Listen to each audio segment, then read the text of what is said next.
Assalamualaikum warahmatullahi wabarakatuh. Halo anak-anak, apa kabar kalian hari ini? Untuk anak SMP dan anak MTS, semoga kalian dalam keadaan sehat walafiat ya, tetap menjaga kesehatan kalian, tetap tidak pergi kemana-mana bila tidak penting sekali, keluar tetap menggunakan masker. Ya, intinya kalian tetap menjaga kesehatan kalian. Oke, pada kesempatan hari ini Ibu akan membahas sebuah soal yang nanti bisa dikatakan ini adalah kisi-kisi untuk kalian nanti ujian semester. Karena minggu depan kalian sudah melaksanakan ujian semester. Maka dari itu Ibu minta kalian mencatat soal-soal yang akan Ibu bahas, kemudian kalian pahami materi ini. Nah, nanti kalian mengerjakan soal di link, juga soalnya Ibu harap kalian mencatat. Ya, karena soal-soal itu akan menjadi kisi-kisi yang akan kalian pelajari nanti saat kalian ujian semester. Baik, kita mulai ya.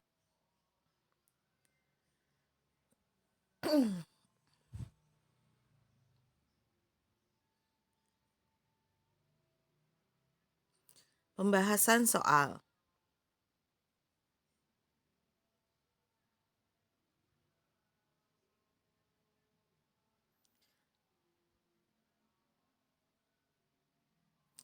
Soal pertama.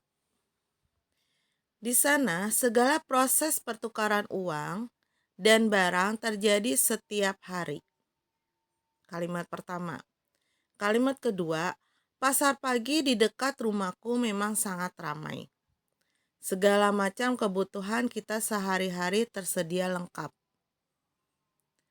Keempat, mulai dari pakaian, sayuran, buah-buahan, bahan kebutuhan pokok, dan lain-lain. Nah, di sini ada 4 kalimat. Ya kan? Ada 4 kalimat yang masih Ibu buat secara acak. Nah, permintaannya dari pertanyaannya, urutkan kalimat di atas agar menjadi paragraf deskripsi yang padu. Mana kira-kira? Di sini ada 4 kalimat yang masih diacak. Ya kan? Kira-kira mana jawabannya? Nomor berapa dahulu yang kalian buat? Sudah tahu jawabannya? Iya, yaitu nomor 2 terlebih dahulu. Pasar pagi di dekat rumahku memang sangat ramai. Nah, setelah nomor 2 baru nomor 3. Segala macam kebutuhan kita sehari-hari tersedia lengkap. Baru nomor 4, mulai dari pakaian, sayuran, buah-buahan, bahan kebutuhan pokok, dan lain-lain. Baru terakhir, di sana segala proses pertukaran uang dan barang terjadi setiap hari. Nah, itulah kalimat paragraf deskripsi yang padu.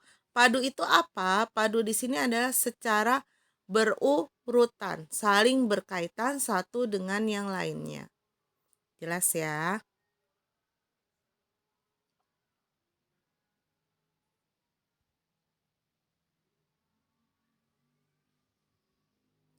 Soal kedua.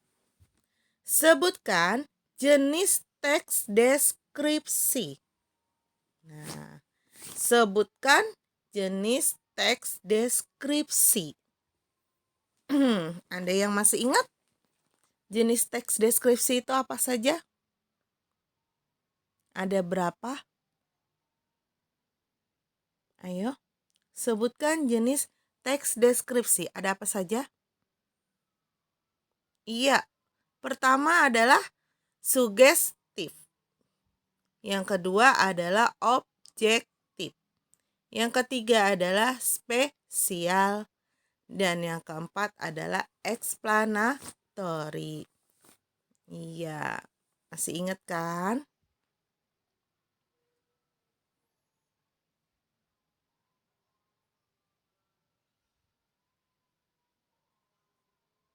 Soal ketiga. Sebutkan jenis teks fantasi. Nah, jenis teks fantasi itu apa saja? Iya, ada fantasi total dan fantasi irisan. Total adalah, ya betul, menceritakan semuanya berdasarkan hayalan. Ya, tidak mungkin terjadi. Sedangkan irisan itu adalah hanya separuh yang menceritakan tentang hayalan, separuh lagi bisa menceritakan tentang kehidupan nyata. Betul. Jadi teks fantasi itu apa? Kalau ada yang ingat? Iya, teks fantasi adalah teks yang menceritakan sebuah cerita hayalan yang berdasarkan imajinasi seseorang yang tidak mungkin terjadi di dunia nyata. Betul. Misalnya, kalau fantasi total adalah cerita tentang kemarin ibu menceritakan tentang pulpen, ya kan? Pulpen ajaib. Nah, pulpen ajaib, ya kan?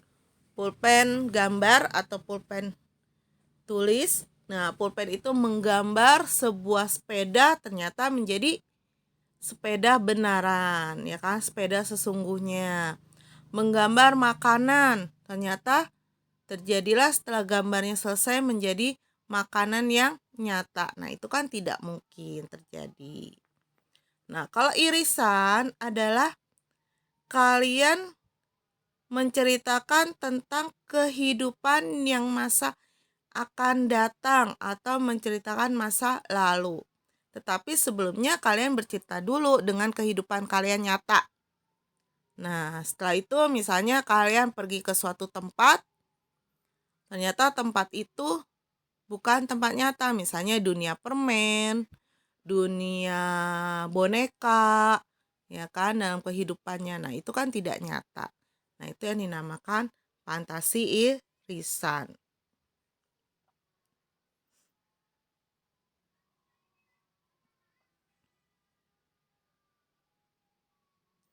Yang keempat,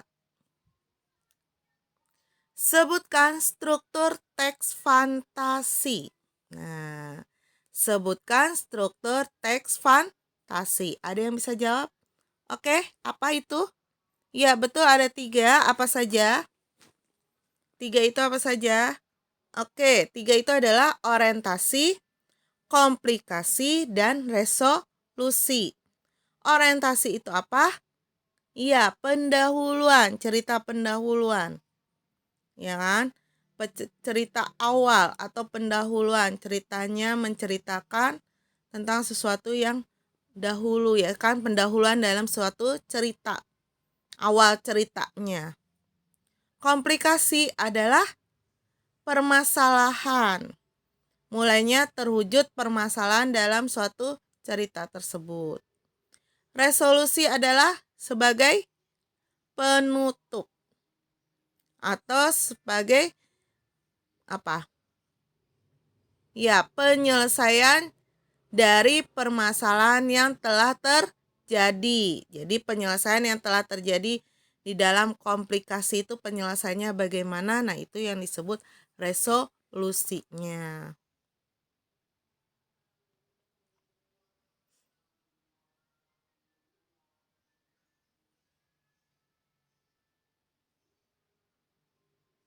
Soal kelima,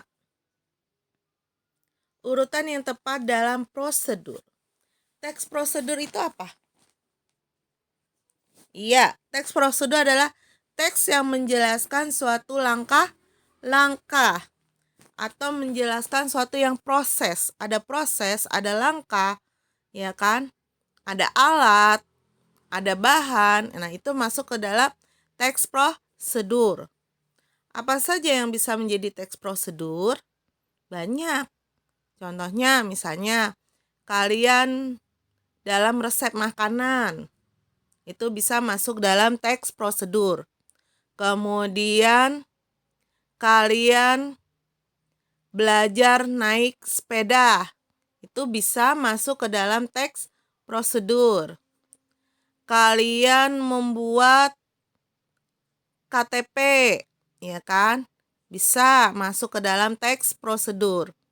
Kalian masuk sekolah, ya kan? Cara masuk sekolah. Nah, cara masuk sekolah kan ada administrasi yang harus dilengkapi. Cara-caranya, nah itu bisa masuk teks prosedur. Kalian mendaftarkan KJP, ya kan?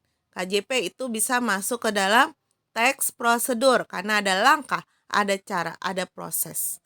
Nah, di sini urutan yang tepat dalam proses memasak.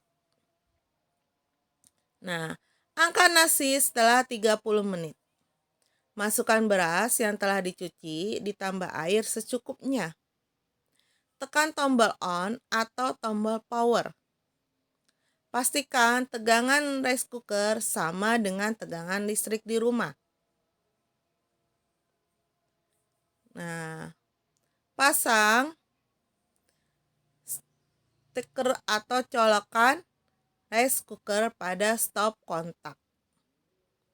Urutan yang tepat adalah apa dulu? Urutannya, ayo. Urutannya apa dulu? Nomor berapa? Iya, nomor 5 dulu. Pasang colokan rice cooker pada stop kontak. Pastikan tegangan rice cooker sama dengan tegangan listrik di rumah. Masukkan beras yang telah dicuci, tekan tombol on atau power, angkat setelah 30 menit. Betul, itu adalah urutannya.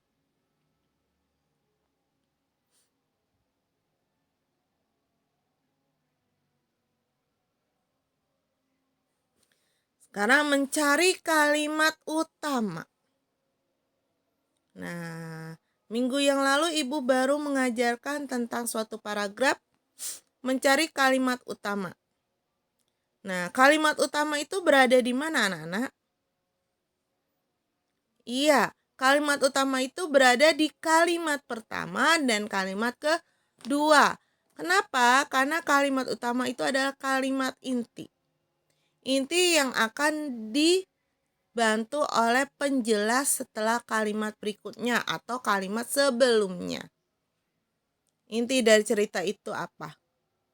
Nah, di sini cara budidaya anggrek bulan termasuk mudah dengan stik atau penyebaran biji. Media yang digunakan dapat berupa arang kayu, serabut kelapa, atau potongan batang pohon, gelinting, atau batu bata. Nah, mana kalimat utamanya? Intinya yang mana? Kalimat pertama atau kalimat kedua? Yang mana, anak-anak? Iya, bagus. Kalimat kedua itu adalah suatu penjelasan. Kenapa penjelasan? Karena di sini media yang digunakan dapat berupa akar kayu. Karena ada menyebutkan poin-poinnya. Iya, kalau menyebutkan poin-poinnya itu berarti dinamakan penjelas. Kalau yang menerangkan itu namanya inti permasalahan, yaitu kalimat utama. Betul. Jadi kalimat utamanya adalah cara budidaya anggrek bulan sangat mudah dilakukan. lakukan.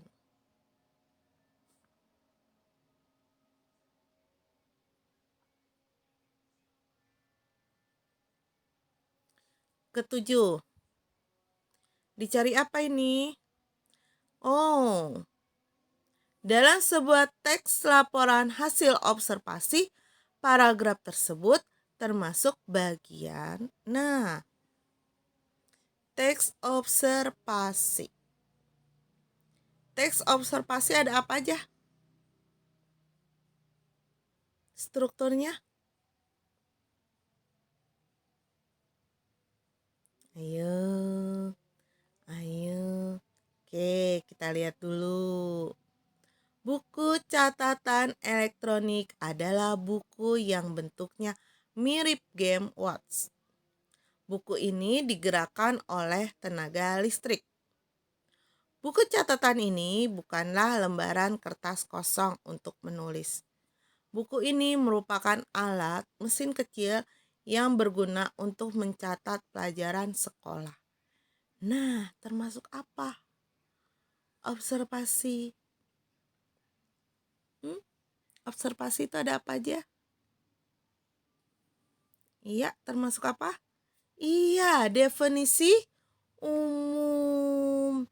Karena observasi itu ada definisi umum, definisi penjelas, dan definisi interpretasi. Betul. Kenapa ini umum? Karena menjelaskan inti permasalahan. Inti permasalahan observasi kita adalah tentang buku catatan elektronik. Apa pengertian dari buku catatan elektronik? Nah, itu masuk ke definisi umum. Kalau masuk ke penjelas, berarti menjelaskan ada apa saja di buku catatan elektronik. Jelas sampai di sini? Oke, ya anak-anak ya.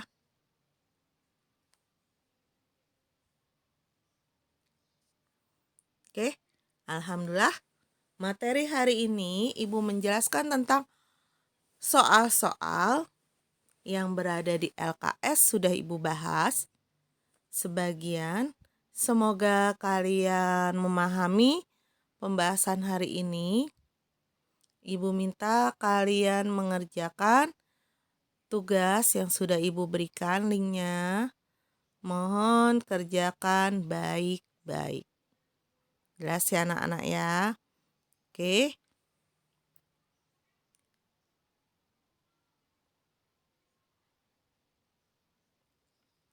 Ibu ucapkan terima kasih. Semoga minggu depan ujian semester kalian bisa mendapatkan nilai yang lebih baik. Semoga teman-teman kalian yang menghilang, sering hilang-hilangan dalam pelajaran bahasa Indonesia, semoga kita doakan mereka dapat mengerjakan kembali tugas-tugasnya.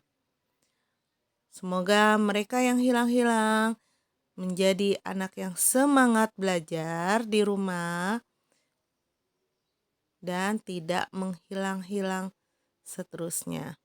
Oke anak-anak, sampai bertemu di semester yang akan datang. Wassalamualaikum warahmatullahi wabarakatuh.